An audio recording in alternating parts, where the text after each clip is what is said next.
Pada edisi kali ini kita akan membicarakan tentang kesamaan Mama Ghufron dengan pendiri Wahabi. Wow, disamakan teman-teman. Disamakan antara Ghufron Al-Bantani dengan pendiri Wahabi. Emangnya Wahabi ini apa? Organisasi kah? Ada pendirinya? Subhanallah. Ini mengapa perlu dibahas? Karena setelah kita menyampaikan ajaran Ghufron, bahwa ajaran Ghufron ini berbahaya. Orang Wahabi mengejek, katanya itu karena latar belakangnya NU. Faktanya demikian teman-teman. Faktanya Ghufron Al-Bantani menyatakan bahwa akidahnya adalah Asy'ariyah. Dan Ghufron Al-Bantani pun juga dari kalangan Nahdlatul Ulama. Sama dengan kiai ini. Apa bedanya?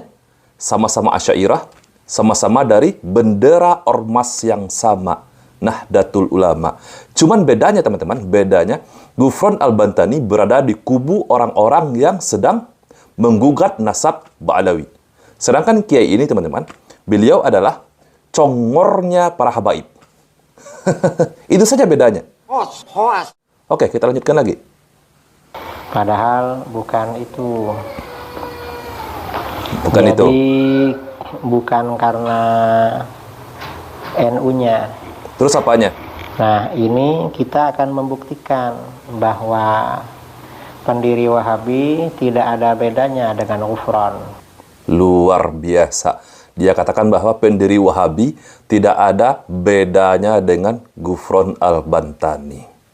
Bismillahirrahmanirrahim. Assalamualaikum warahmatullahi wabarakatuh. Alhamdulillah, jumpa lagi dengan saya di channel YouTube Maisha Al-Fatih. Sahabatku semua, ini terpaksa saya mengomentari Kiai Idrus Ramli lagi teman-teman. Karena teman-teman, pernyataan dari Bapak Idrus Ramli ini di channel YouTube-nya sangat-sangat menggelitik kita teman-teman. Dia menyamakan Ghufron Al-Bantani, yakni si kakek tua yang halu, yang bisa berkawan dengan semut katanya. Dia samakan dengan pendiri Wahabi. Subhanallah. Padahal kita tahu teman-teman. Padahal kita semua tahu bahwa Ghufron Al-Bantani ini adalah orang yang halu. Sama Nahdlatul Ulama dengan si Bapak Kiai ini teman-teman. Akidahnya pun sama. Berakidahkan Asy'ariyah.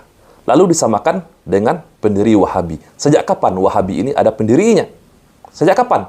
Tidak ada teman-teman. Wahabi ini bukan organisasi. Berbeda dengan Nahdlatul Ulama. Oke teman-teman.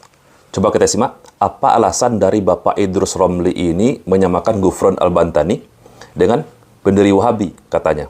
Sejak kapan Wahabi ini ada pendirinya? Mungkin dia kira Wahabi ini mirip dengan Nahdlatul Ulama sebagai organisasi yang ada pendirinya. Oke, langsung saja teman-teman, mari kita simak. Ini kalau pengakuan Mama Ghufron ya, gimana? Yang kufur atau sesat, Ghufron ini mengaku dapat tanda tangan Allah dan mengaku belajar langsung kepada Allah selama 40 tahun. Subhanallah. Inilah kurafat dari Ghufron Al-Bantani. Salah satunya ini kurafatnya, teman-teman. Dan di mana kesamaannya dengan orang-orang yang disebutkan dengan orang Wahabi? Padahal kita tahu semua, teman-teman, bahwa Salafi ataupun orang-orang Wahabi yang mereka sebut itu jauh dari kata-kata kurafat. Oke, kita simak lagi.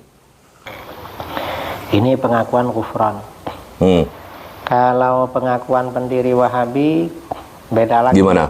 Beda ya, gimana? Pendiri Wahabi, aku kabarkan tentang diriku pada kalian. Demi Allah yang tiada Tuhan selain Dia, aku telah menuntut ilmu. Dan orang yang mengenalku meyakini aku mempunyai pengetahuan. Padahal pada waktu itu aku tidak mengetahui makna la ilaha illallah.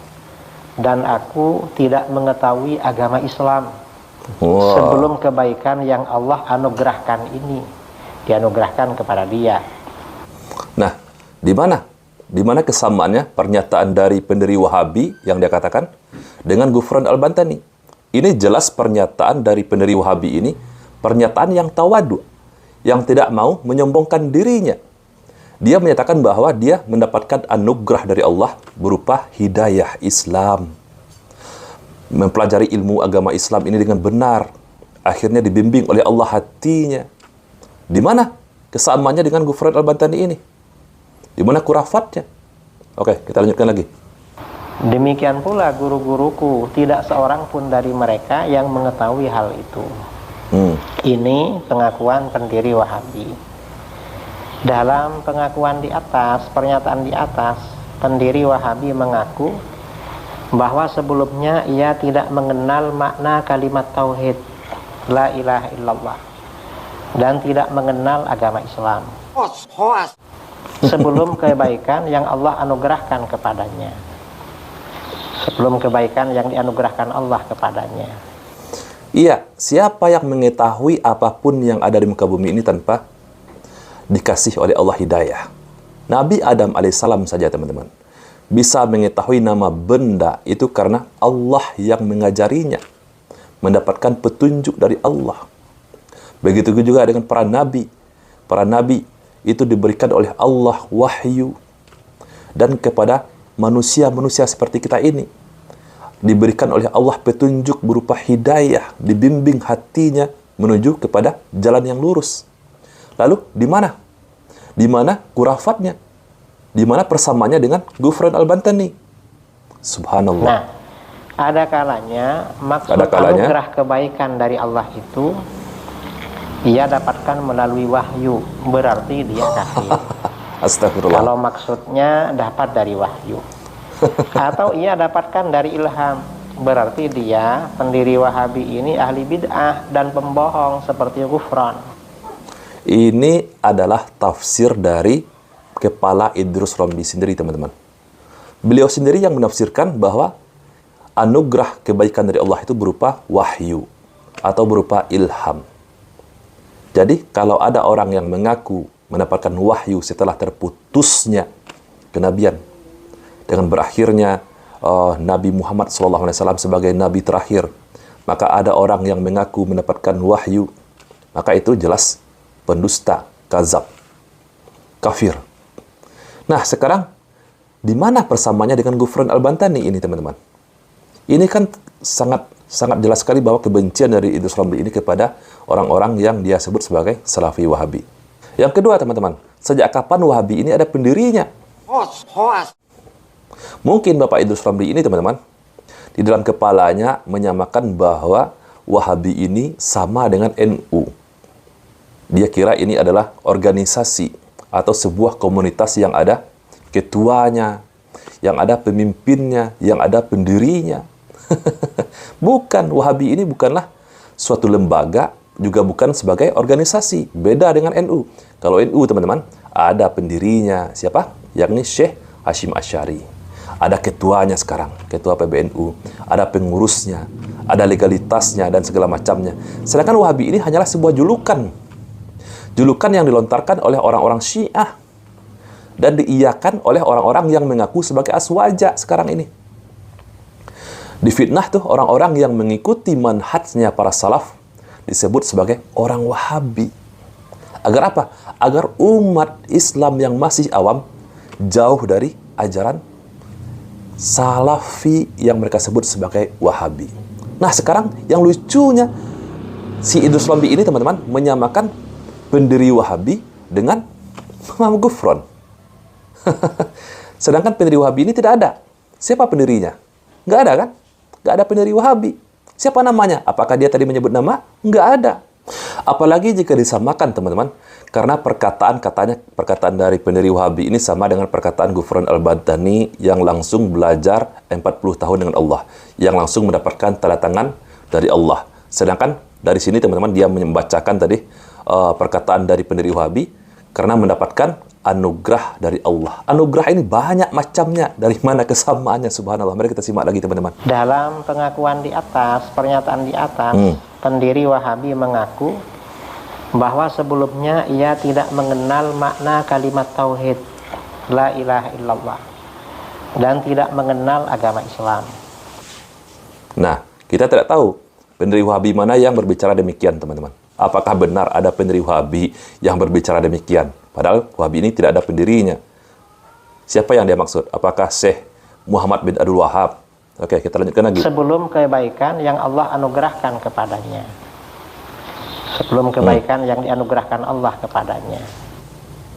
Lah, di mana salahnya teman-teman? Kita ini semuanya bodoh teman-teman. Kalau Allah tidak memberikan kebaikan, anugerah ataupun hidayah, maka pasti kita semua akan tersesat.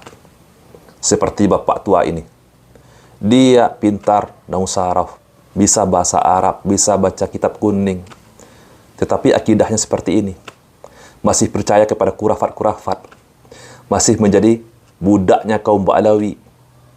Karena hatinya belum mendapatkan hidayah dari Allah. Mungkin Allah sudah memberikan hidayah, tapi dia tolak, teman-teman. Dia tolak itu hidayah. Karena kesombongannya, merasa diri yang paling benar. Subhanallah. Nah, ada kalanya maksud anugerah kebaikan dari Allah itu ia dapatkan melalui wahyu, berarti dia kafir. Lah, itu adalah tafsir dari bapak ini, teman-teman. Tidak mungkin kalau memang ada pendiri Wahabi mengaku mendapatkan wahyu dari Allah. Saya rasa tidak ada yang seperti itu, teman-teman. Tidak ada. Ini hanyalah tuduhan semata dari Bapak Idrus Ramli. Dan dia menafsirkan anugerah dari Allah berupa kebaikan itu berupa wahyu. Kalau maksudnya dapat dari wahyu, atau ia dapatkan dari ilham, berarti dia, pendiri Wahabi ini, ahli bid'ah dan pembohong seperti Ghufran. Tuh, seperti Ghufran. Subhanallah, hanya dengan kata-kata seperti ini dia samakan dengan Ghufran Al-Bantani, teman-teman. Padahal kita tahu Ghufran Al-Bantani ini masih satu bendera dengan Bapak Idrus Ramli, masih bendera NU, masih berakidah Asy'ariyah, masih percaya dengan kisah-kisah kurafat, kisah-kisah halu, masih mengkeramatkan makam kuburan, kuburan dikeramatkan, masih suka kurafat, dongeng. Bedanya, teman-teman, Ghufran Al-Bantani ini berada pada kubu orang-orang yang sedang menggugat nasab Bani Ba'alawi. Sedangkan Bapak Idrus Ramli ini salah satu congor dari para Bani Ba'alawi. Itu saja bedanya, teman-teman. Oke lah, teman-teman semua. Cukup sekian dulu video kita pada kesempatan kali ini. Semoga video ini bermanfaat untuk kita semua. Jadi, teman-teman, seperti inilah contoh seorang kiai Idrus Ramli menyamakan Ghufran Al-Bantani dengan pendiri Wahabi. Siapa pendiri Wahabinya? Saya, Reski Mesa Putra. Barakallahu fikum. Assalamualaikum warahmatullahi wabarakatuh.